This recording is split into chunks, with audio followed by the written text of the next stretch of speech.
Hello' everyone, কি খবৰ আপোনালোকৰ? মই টিনা দাসে মোৰ ইউটিউব চেনেল টিনাজ লাইফলৈ আপোনালোকক স্বাগতম জনাইছোঁ। আজি আমি আহিলোঁ কালী মন্দিৰলৈ বুলি, সেয়েহে ভাবিলোঁ এটা ভিডিঅ' বনাই থৈ দিওঁ আপোনালোকক দেখাবৰ কাৰণে। আজি আমি তিনিজনে আহিছোঁ। আজি ডাঙৰ ল'ৰাটো নাই, সি স্কুলত গৈছে, সেয়েহে সৰুটোৰ স্কুল বন্ধ। আমি তিনিওজন আহিলোঁ মাৰ আশীৰ্বাদ ল'বৰ কাৰণে। আহিয়ে সি মন্দিৰৰ ভিতৰলৈ সোমাই গৈছে মাৰ আশীৰ্বাদ ল'বৰ কাৰণে। দেখিবলৈ পাইছে ইমান যে মৰম লগাকে আশীৰ্বাদ লৈছে মাৰ। চাওকচোন মন্দিৰটো ইমান বেছি ধুনীয়া। এওঁ সোমাই আহিলে মন্দিৰলৈ। আমি তিনিওটাই প্ৰণাম জনালোঁ।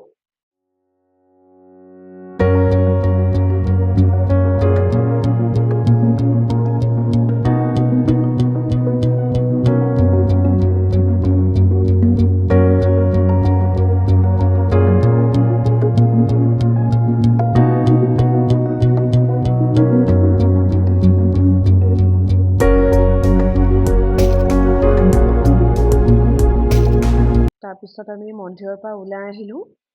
মন্দিৰৰ পৰা ঘৰলৈ বুলিয়ে আহিলোঁ এতিয়া। ঘৰত আহি মই আকৌ খানা বনোৱাত ব্যস্ত, খানাটো বনাবই লাগিব। তাৰপিছত আজি ভাবিলোঁ চিকেন বিৰিয়ানী বনাওঁ মোৰ কাৰণে আৰু বাচ্ছা দুটাৰ কাৰণে, আৰু হাজবেণ্ডৰ কাৰণে বনাওঁ মটন কাৰী। সেয়েহে গোটেইখিনি বস্তু ৰেডি কৰি ল'লোঁ। এয়া বনোৱাত ব্যস্ত হৈছোঁ। ভিডিঅ'টো চাই থাকক।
হাজবেণ্ডৰ মটন বনোৱা হৈ গ'ল। তেওঁক ভাত দিলোঁ। তেওঁ আহি পালে, তেওঁ মানে ভাতটো খাই যাবগৈ আৰু, সেইটো কাৰণে তেওঁক সোনকালে ভাতটো দিলোঁ। তাৰপিছত আমাৰ এয়া চিকেন বনাই আছোঁ। চিকেন এতিয়ালৈকে হোৱা নাই।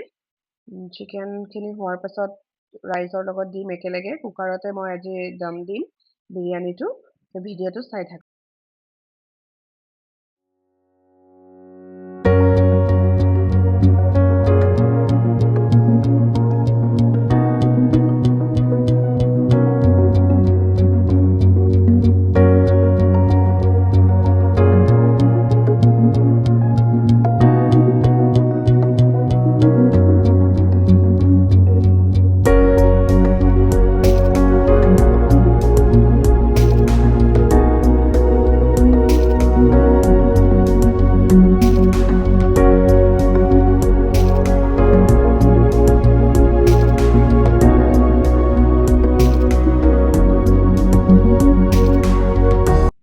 এয়া মোৰ চিকেন বিৰিয়ানী বনোৱা হৈ গ'ল। এতিয়া খাবলৈ লৈছোঁ। খাবলৈ খুব বেছি টেষ্টি হৈছে। যদি ভিডিঅ'টো চাই ভাল লাগিল তেনেহ'লে লাইক আৰু শ্বেয়াৰ কৰি দিবলৈ নাপাহৰিব, আৰু শেষত ছাবস্ক্ৰাইব কৰি দিবলৈ নাপাহৰিব। ভিডিঅ'টো চোৱাৰ বাবে ধন্যবাদ।